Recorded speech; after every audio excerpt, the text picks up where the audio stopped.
In this video, I'm going to attempt to establish just how large and widespread the Mandela effect truly is. And I'm especially going to attempt to verify whether or not virtually all of humanity is somehow misremembering about 15 familiar Bible scriptures the same way. Because if that's true, there would need to be a cause for that. And that cause would need to be powerful enough and pervasive enough to overcome all of the influences of the correct renderings that Christians and especially pastors are continually exposed to. Some of the things that I'll try to document in this video is the Mandela effect, as it's called, a worldwide phenomenon? How many people claim that this phenomenon is authentic? Does it affect people across all demographics? How long has it been going on, and is it growing or fading? And most importantly, is virtually all of humanity misremembering about 15 scriptures the exact same way? Now, at this point, I've been unable to find any third-party polls or surveys that attempt to determine if a large demographic of humanity is misremembering Bible scriptures in the same way. So I've conducted my own poll that I think provides sufficient evidence that virtually everyone in the world is in fact misremembering a significant number of scriptures the same way. However, to build on that study, I will also examine some other studies and sources to try to get a better sense of how widespread this is and how it's affecting people.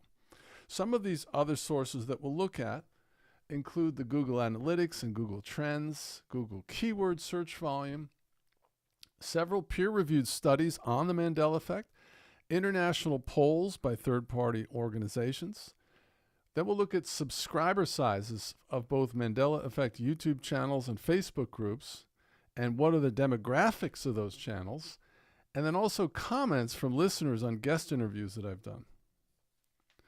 So according to the scientific discipline of probabilities, the chances of only 5 people misremembering only 5 Bible passages the same way by chance would be approximately 10 to the 19th power, which is a very large number. It's a 1 with 19 zeros to 1. As a reference, 1 in 1 quintillion would be 10 to the 18th power. So this number is 10 times larger than that. It's 1 in 10 quintillion. So I asked ChatGPT to calculate the possibility of this happening by chance, and here is the prompt that I used. The prompt is available below as well if you'd like to cut and paste it into chat yourself, and you can see the math that I derived at. And here it is. I told it to assume that each question only has 10 possible answers, which is very conservative, and that all 5 people pick the same wrong answer. And so it started to do the math. This is the math on one question, everybody getting one question wrong, and then everybody getting all 5 questions wrong the same way. It's astronomically impossible. It's 10 to the 19th power. So, what are the chances of virtually all of humanity misremembering closer to 15 passages the same way by chance? Well, it's very impossible. And so since math doesn't really care about your doctrine, it seems very clear that if I'm able to establish with some certainty that virtually all of humanity is misremembering 10 to 15 familiar Bible scriptures the same way, then that will represent a completely objective and virtually irrefutable empirical evidence that the Bible is supernaturally changing. And any attempt to explain this observation by suggesting that the entire world is somehow confused by misquotes from pop culture will be rendered provably laughable and will need to be abandoned by anyone that wants to continue to appear rational. But before I begin, let me just point out 2 studies that try to establish what the average number of people misremembering something is in any given event. The first study is by Lotus and Pickrell, and its finding was around 25 to 30% of participants remembered the false event as it actually happened. The second study was Wade, Reed, and Lindsay. They had a similar finding. 30% of participants recalled the false events after being exposed to manipulated images. So these studies indicate that the average amount of misremembering is going to be anywhere from 20 to 30%. So if we can show percentages of misremembering that are significantly higher than that, I think it's fair to suggest that we will have a significant finding that would indicate the need for some sort of influence to cause that. However, if it is also proven that this unusually high rate of misremembering is not varied, but instead the people are all misremembering in unison, then the numbers become impossible to explain outside of a phenomenon. The poll that I conducted does seem to establish that very thing. I did this by asking people to provide an answer to 13 fill-in-the-blanks Bible quiz questions. And the results were very close to what I expected and essentially are impossible unless there is a cause. You can find the poll and the results as they are today at alteredbible.com. I just posted this a few days ago, so if I wait, I'd get a much larger sampling, but what I have already is more than enough to prove my point. And anyone can do this for themselves anyway, so you don't even have to take my word for it. So let's look at the study. The first few questions give us a snapshot of demographics. Question 1 here asks, what is your country of residence? And the survey shows approximately 25% live outside the U.S. So as the number of responders grows to 100 and then 1,000, we'll have a very strong case that this phenomenon is happening to the people worldwide. So already with 38 responses, we have folks from UK, New Zealand, Germany, Canada, Australia, as well as the United States answering our questions. And we will document this further when we look at the demographics of my channel. This highlights the fact, though, that this is not a few people in the U.S. alone in their mom's basement that's simply being amplified by the internet. These same international respondents answered the Bible quiz questions, which proves that people all over the world are misremembering the same way. In 8 years of doing this, I've never met or heard of anyone that isn't misremembering, just like everyone else. So it's easy to agree that this is happening. Well, then we have the question of how much time do you spend on social media? And approximately 18% said none. Another 8% only 15 minutes a day, and 13% only 30 minutes a day. Well, this is a very significant data point, as it virtually eliminates the argument that this can be explained by confusion from misquotes from pop culture, because these people are testifying that their exposure to misquotes would be negligible or not at all. Another common tactic by the unconvinced is to try to paint everyone with a broad brush and insinuate that nobody really studies their Bible anymore, but my survey indicates a very different story. Over 31% of people claim to read their Bible every day. Another 13% read their Bible 3 to 5 times a week. So the idea that our testimonies can be explained because we're all simply biblically illiterate boobs is a shameful attempt to bear false witness and paint an unknown group of people with a broad brush. I asked the respondents if they believe the Mandela effect is a real phenomenon and that many things in their reality are not as they remember them, and over 82% said yes.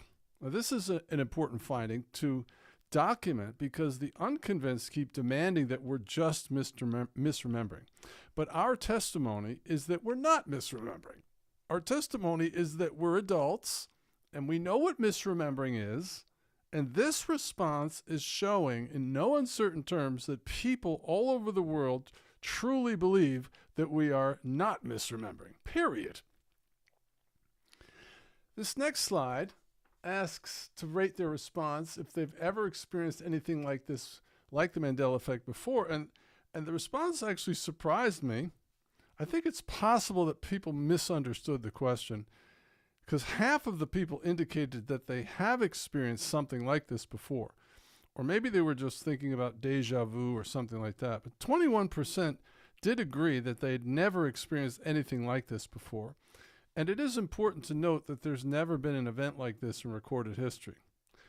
The next question is, rate your response and ask them if they notice that everyone is misremembering the same scriptures that they are, and that they're misremembering the same way. And 44% strongly agreed, and 31% agreed that everyone around them is misremembering the same scriptures the same way that they are. And this further documents that this phenomenon is affecting all of humanity. The next question is, rate your response. The memory that I have of some scriptures that I believe have changed are, to me, as vivid as my name. 52% strongly agreed and 34% agreed that some of the memories of the scriptures are as vivid as to them as their own name. And this is another important finding, because the unconvinced often try to insinuate that all of our testimonies can be explained because the human memory is so unreliable.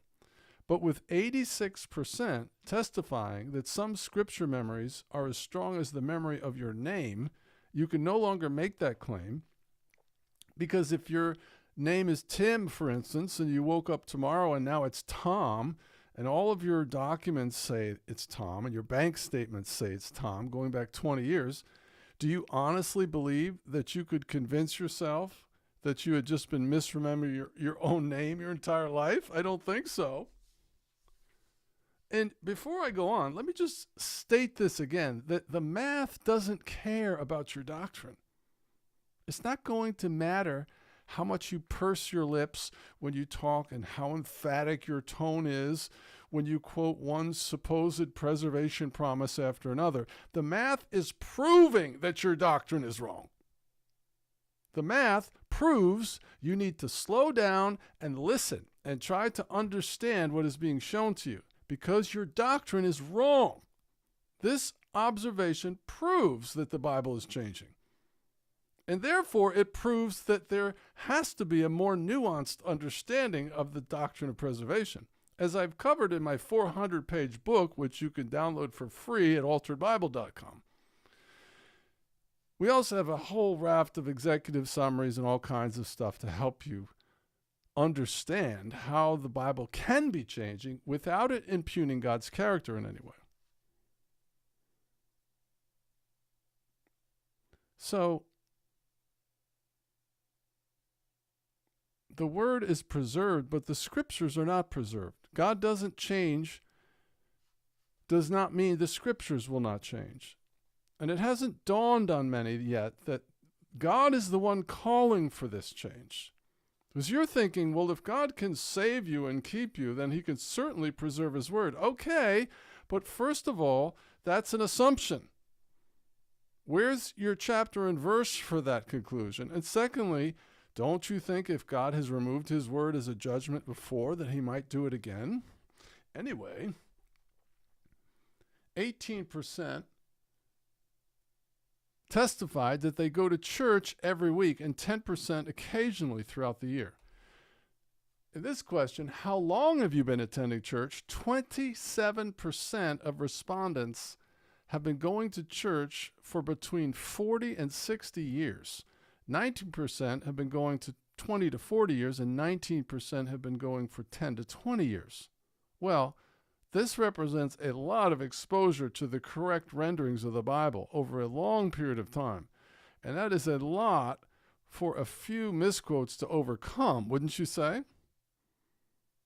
8% testified that they have studied the Bible consistently and intensely throughout their life. Another 33% testified that they've studied it consistently. So that means over 40% of respondents state that they have studied their Bible for most of their lives. This is another rebuke to the unconvinced that will always try to disparage all of our testimonies by suggesting that no one really reads their Bible anymore. Well, you haven't done your research, and that's just a convenient lie that you try to put forward, which is shameful. And this brings us now to our fill-in-the-blanks questions, where respondents are asked to choose from 3 different multiple choice answers. And what we see here is that there is an impossible finding within these 3 Bible quiz questions. Unless Christians can explain how this could have happened, they are going to be forced to admit that there has to be a cause for this finding. The first question, with 37 respondents, when asked to fill in the blank on Job 121, naked came I out of my mother's womb, naked shall I return thither, the Lord blank and the Lord blank away. Blessed be the name of the Lord. 100% gave the same incorrect answer. 37 different people gave the exact same wrong answer. Do you understand how impossible that is? But it doesn't stop there, because question 2, when God judged Egypt, who went in and killed the firstborn? 88% gave the same incorrect answer, the death angel. Question number 3, I will put enmity between thee and the woman, and between thee, thy seed and her seed.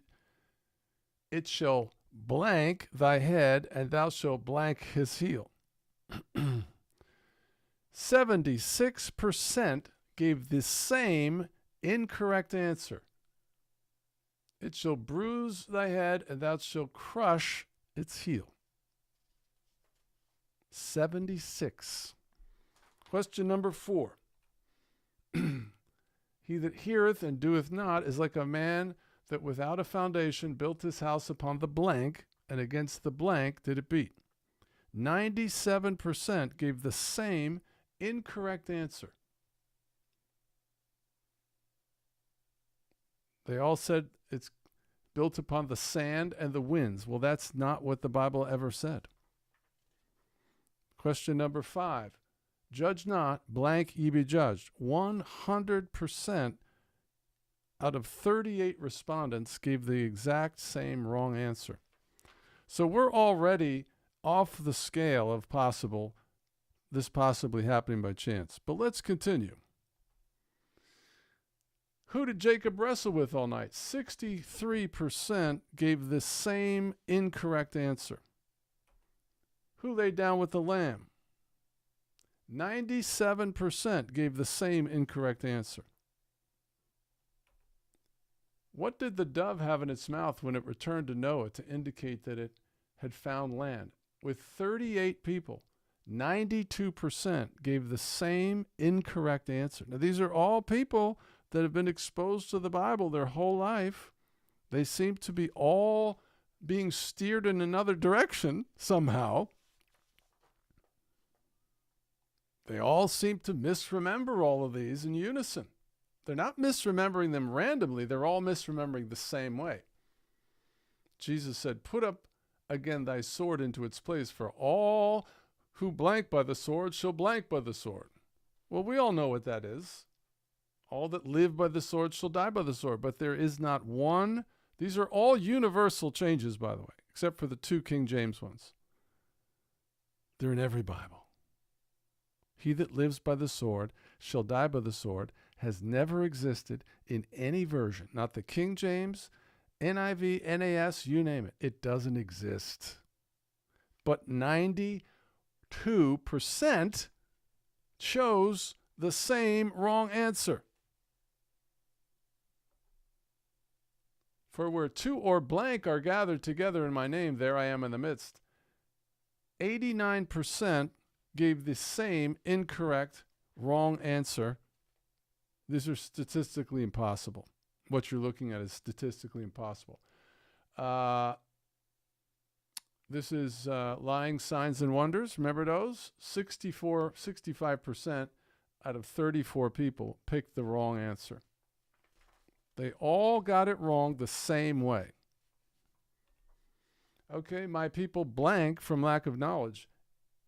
87% got the same wrong answer. And therefore I delight in weakness, in insults, in distresses, and persecutions, in behalf of Christ, for when I am blank, then blank, blank, blank. Well, 97% chose the same wrong answer. When I am weak, then he is strong. That's what they all picked. But it's never been that way in any Bible, in any century, in any version. There's no variants, there's no modernizations, there's no misprints, there's no version confusion. And now, what I'm going to show you. Of course, we only need 5 that look like this, and we've gotten 10. 10 in the 90 percentile, or somewhere thereabouts. And it's not 5 people, it's approximately 35 to 38 people. So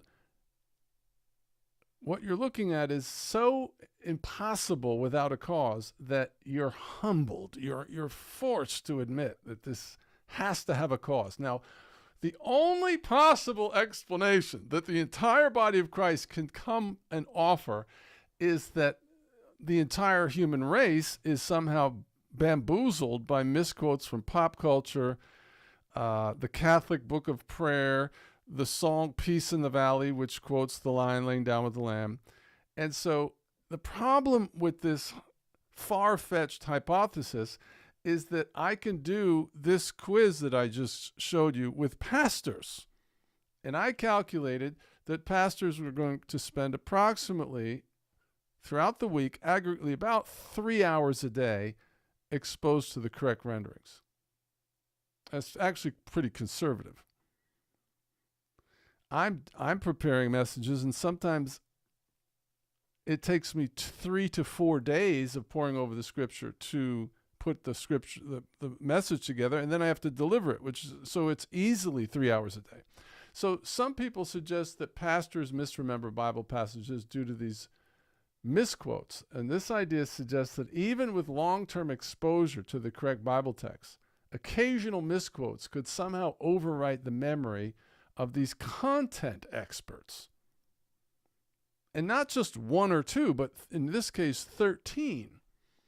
So what I did is I went in and I gave chat a series of questions or assumptions on what is the probability of pastors misremembering in the 80 to 90 percentile 13 passages because they were confused by misquotes. And on the left, you see our, this is our finding of 10 to the 19th power. On the right, the math comes out to be 10 to the 6,240th power. It's so astronomically impossible. And so just bear with me here. So here's our assumptions. Pastors spend 3 hours a day, 7 days a week, being exposed to the correct renderings. And they've been doing that for 4 decades. This is a massive cumulative exposure to the correct renderings. Builds strong long-term memory for the correct renderings. Right? Hypothetical assumptions. Pastors allegedly spend 1 hour a day. This is what I'm assuming to try to come up with the math. During that hour, they might see 1 different misquote once per day. And this would be on Facebook, YouTube, WhatsApp, Instagram, TikTok, web chat, and Messenger and Telegram. Now, in other assumptions, pastors actively are committing the correct passages to memory and are easily able to recognize and reject misquotes to some degree. I mean, think about it. When you're proofreading your child's paper, can't you notice when words are misspelled? Well, this is no different. So any calculation has to account for this resistance factor. Another thing that I asked it to calculate is that misquotes must appear on all 8 platforms every day, because most people only look at 1 or 2 platforms. And since everybody's misremembering, it would have to be on all the platforms. And since we're misremembering the same way, it would have to appear in the same form across all the platforms without variation. So if you factor in all of those assumptions, the math came out to be approximately 10 to the 6,240th power, which is an inconceivably high number. And, cut it in half 100 times, and it's still impossible. The probability for most pastors to misremember 13 passages the same way at an average rate of approximately 89% due to misquotes from pop culture is approximately 10 to the 6,000th power.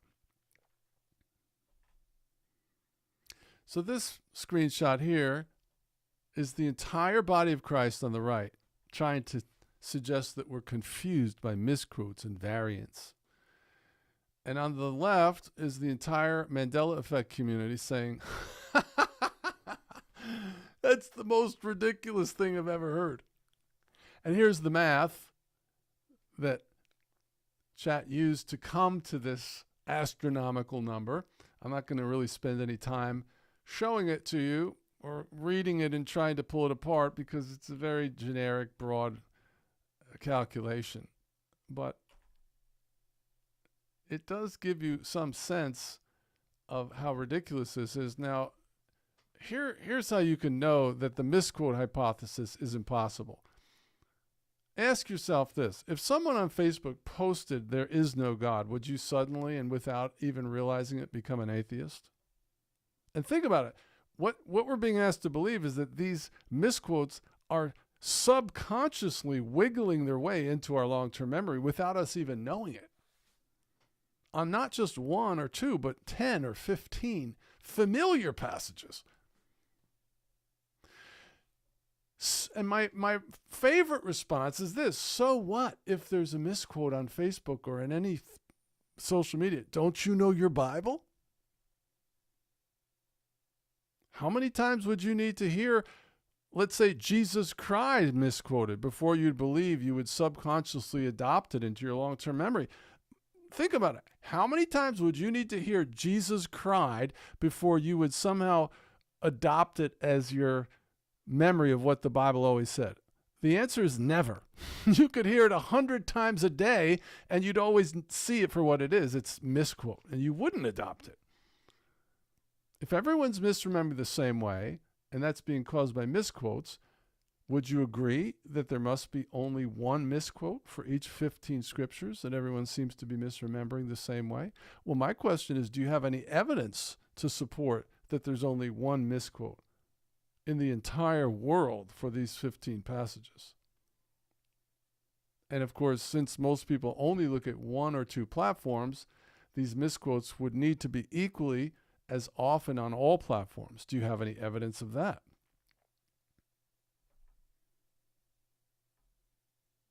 Of course, pastors engage in critical thinking, so they're able to discern a misquote and reject it.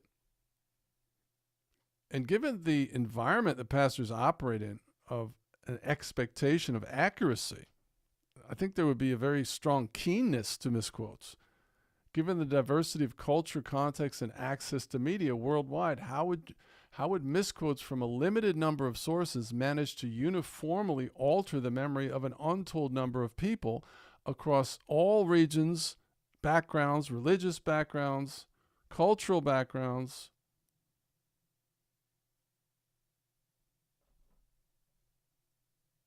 This is very far-fetched, and it is not the reason for this. Now, here's the first study that I'd like to look at. This is from YouGov in 2020, and it looked at how widespread is the belief in some common conspiracy theories. Now, the reason I'm switching to conspiracy theories is because many church leaders categorize the Mandela effect narrative as a quirky conspiracy theory for kooks trafficking in the dark corners of the internet, but that's only because they haven't lifted a finger to look into it. So this helps to bring those people in for a landing. This is 22,000 people in 21 countries were surveyed by the YouGov Cambridge Globalism Project, and the topic was conspiracy theories. And these numbers are extremely interesting. So first question is, where do people believe the conspiracy theory that the United States government was involved in 9/11? You have Turkey at 55% believe the conspiracy. So half of Turkey are conspiracy theorists. Half of Mexico are conspiracy theorist kooks. 42% for Egypt, 38% for Saudi Arabia. These are big numbers. The U.S. is the ones that are in the dark, only 20% in the U.S. Here's another one. Where do people believe the conspiracy theory that the world is run by a single secret group? Nigeria. Almost 80% of Nigeria believe that. This is not me. This is YouGov. 68% of South Africa believe the world is run by a secret cabal. Almost 60% of Mexico believes that. 57% of Turkey. This is very compelling to support the narrative that it's not kookery and to be brushed aside like it's foolishness. Because you, the normie, are actually in the minority. Worldwide. How about the moon landing was faked? 31% of Mexico believes that. 28% of Turkey. 28% of Saudi Arabia.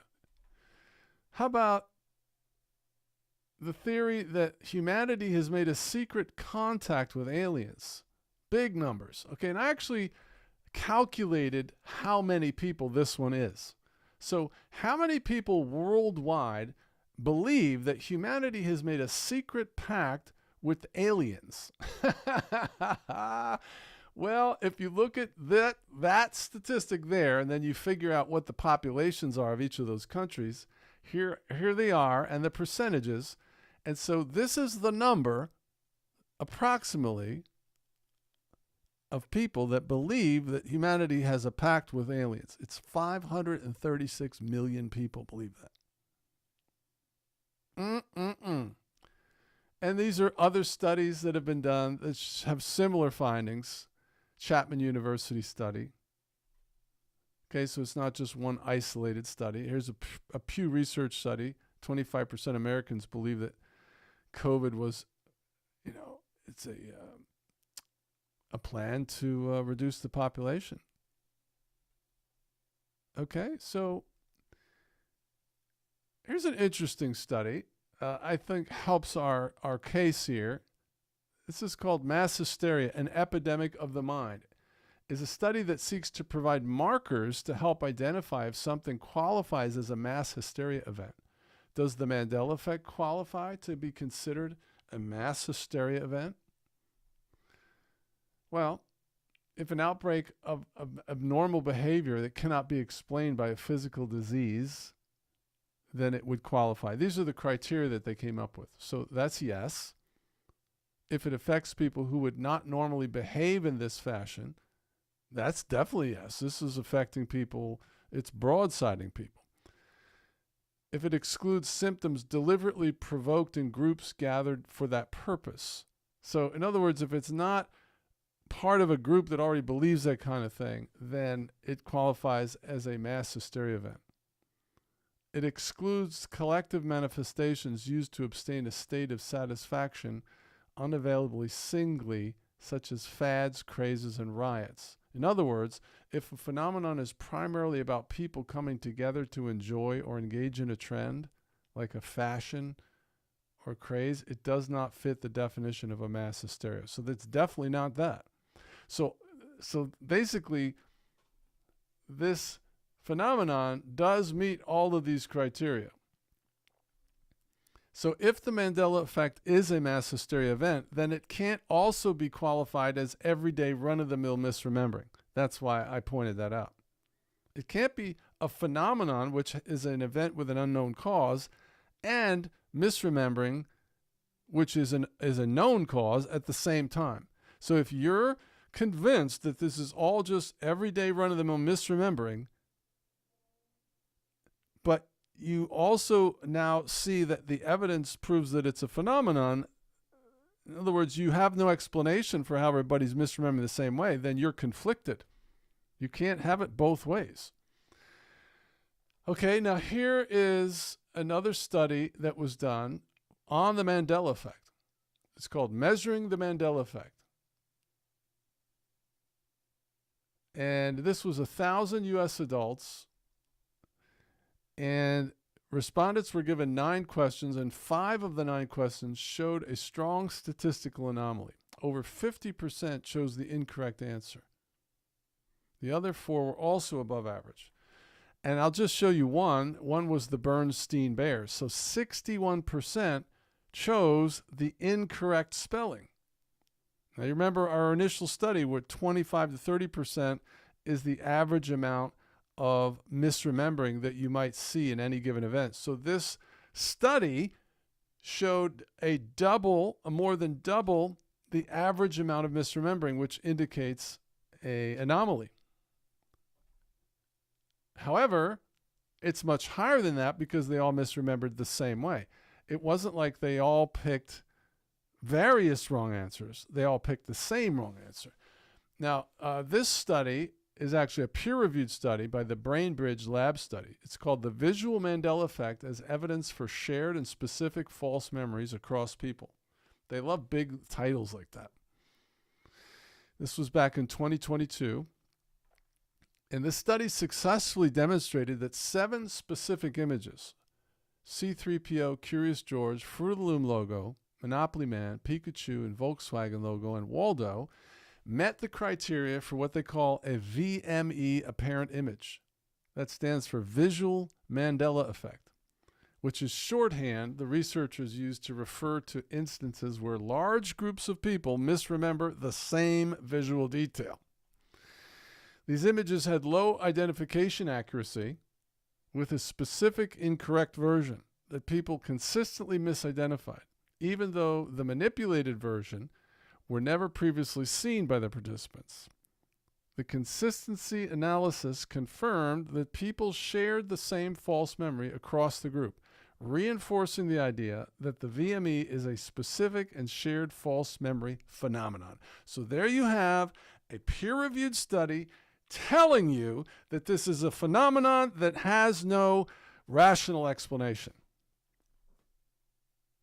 The researchers stated that they haven't yet been able to pinpoint a single reason for why this happens, but they have eliminated a few possibilities. So far, the researchers have found that people tend to remember and forget the same things.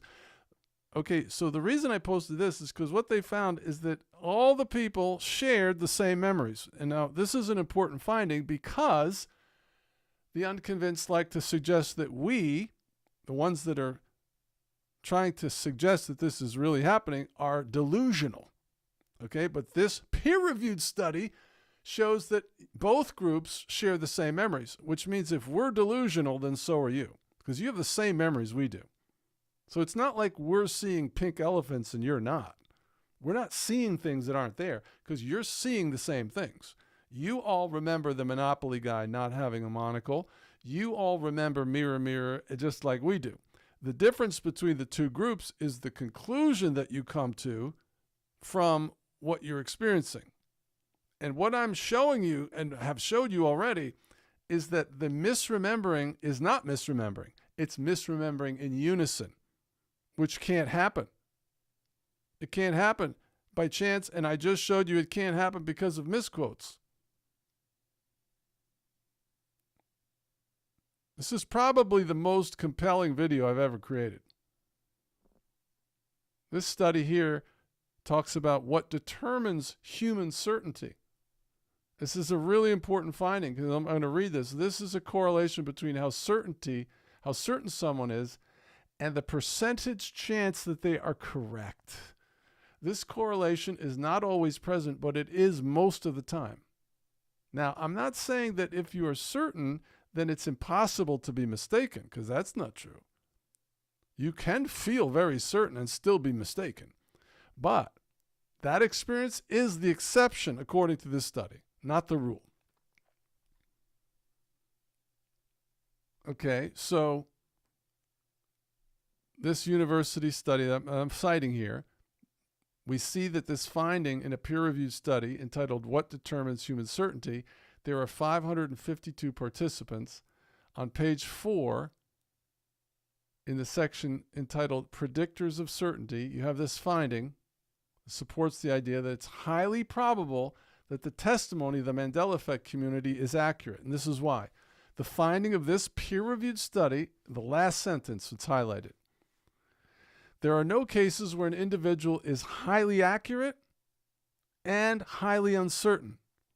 And there are no cases where an individual has low accuracy and is highly certain. Okay, so all I'm pointing out here is that a peer-reviewed study has documented that when people are very certain about a memory, that they tend to be correct.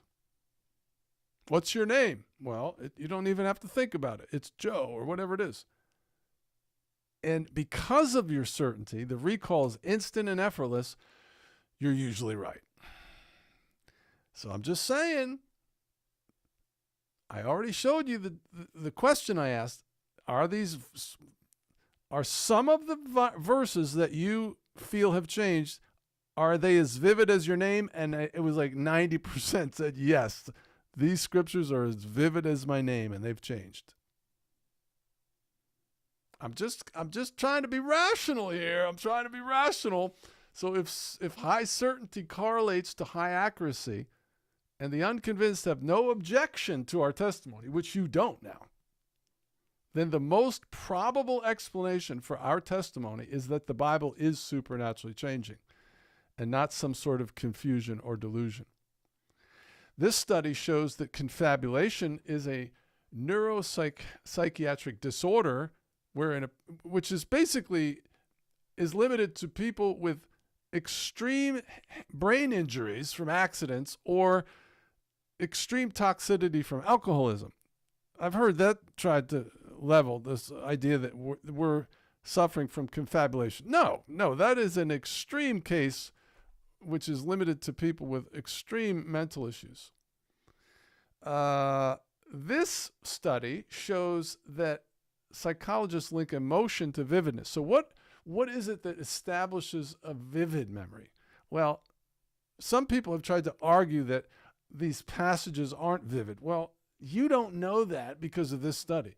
Because what this study shows is that it is an emotional state, not the number of exposures, that can be a leading factor in how vivid a memory is. So I've dismantled all of your arguments in this video. Now let's look at some of the other data that supports how widespread this issue is. Okay, a Google keyword search on the term Mandela effect shows 450 searches every 30 days for this topic. And then there's a whole bunch of other similar searches. So it's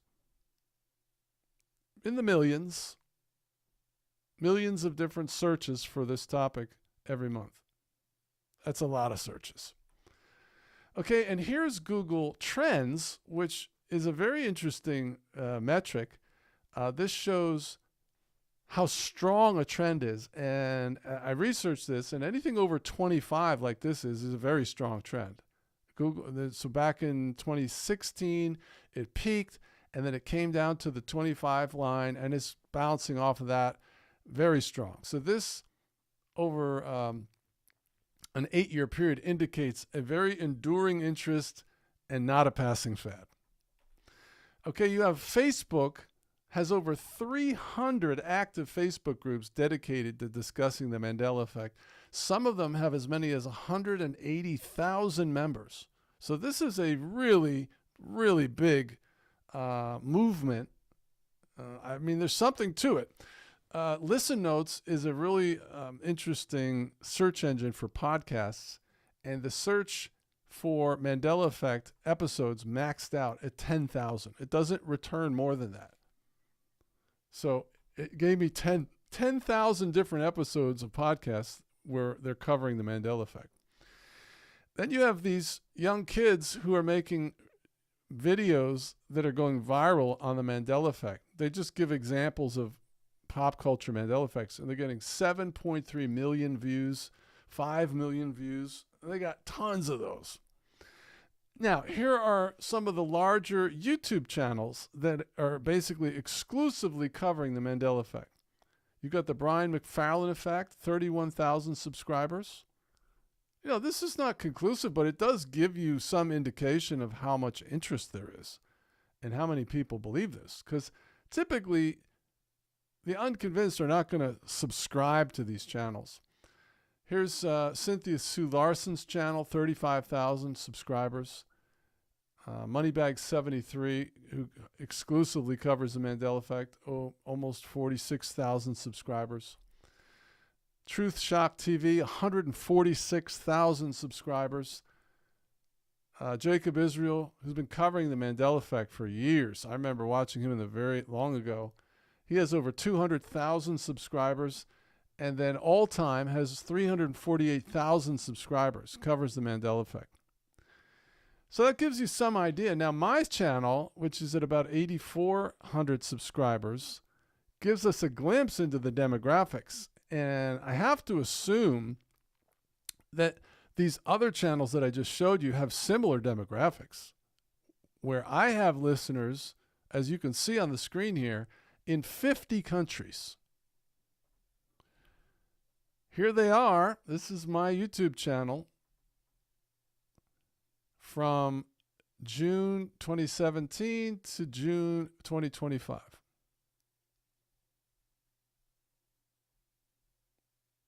And you can see that have listeners in 50 countries. So that means, and I've gotten many, many posts from people in different parts of the world saying, of course, it's happening here. I've even gotten posts from people in Iraq and Iran saying that the Quran is also changing. And I actually have a video of some imams saying that. All right, and here, this is a really compelling observation. This is an interview that I did on somebody else's channel. It's called Understanding Conspiracy. He has 93,000 subscribers. This video got 23,000 views and approximately 650 comments. Now, his demographic of his channel is definitely very Christian. He's a blatant Christian channel. And so the majority of his listeners are Christian. And what's really interesting is when I went on and shared all the different examples, there was only about 4 or 5 negative comments out of the 643 comments. Virtually everybody was saying, absolutely, that was never in my Bible. Oh, I know it always said line. So what I'm pointing out here is if what I'm trying to suggest is ridiculous and unfounded, this couldn't happen. I would be laughed off the stage. These podcasters, which I've been on about 50 podcasts, would not have me on. They've obviously done their due diligence before they bring me on. So this is all very compelling data. And so you can find my book, which covers this in detail, on alteredbible.com. And you can download the book for free. There's also a section there called Educational Docs, which has a whole variety of different Bible quizzes, executive summaries, and my favorite, which is 26 theological arguments that the Bible can change. Because that's the basic problem that people have, is they immediately claim that the Bible can't change because God preserves his word. But once you start to look at this with a new set of eyes, you ask questions like, well, where does he promise to preserve it? And you find out that he never promises to preserve it on the pages of a book. He promises to preserve it in our hearts. And there's 26 arguments like that are all biblical. And so this is not heresy. We're not unbiblical. In fact, our position is more sound and more theologically strict than the whole church is on this topic. All right. Additionally, we have a section for leaders that see this and want to have help. We'll be conducting a weekly mastermind call where we'll do a 15-minute training that's curated for church leaders. And then we're going to open it up each week for Q&A and just be here for you to help shorten your learning curve and support you in how to walk through this, because we've been walking through it for 8 years. And you can contact me directly, leaders, at wakeuporelse@proton.me or pleasewakeupOrelse@gmail.com. I'd be glad to talk with you privately. I'm not going to try to expose you or hurt you in any way. I'm here to help you. I have a burden for the church, And I do know that this is taking place, and so God has appointed me to create this content to help you see that this is not a theological conundrum. What it is a reformation of a purifying of the doctrine, and basically an exposing the fact that the church, unfortunately, has exchanged a heart relationship in many ways for a intellectual, miracle-free type of Christianity. And so this is actually a judgment by God, very similar to the Tower of Babel or Amos 8:11, Lamentations 2:9. I list about 8 different times in my book where God has removed his word as a judgment. So this is not even unprecedented for God to do this. All right, so you can go to the educational docs section and you can see our executive summaries, our doctrinal evidence, answers to objections, and then I have a whole list of different Bible quizzes, and I have universal and King James only doctrinal paradoxes, which will curl your hair when you see what's in there. So thank you for listening. I look forward to hearing from you at your convenience, and we'll be here for you when you're ready. God bless.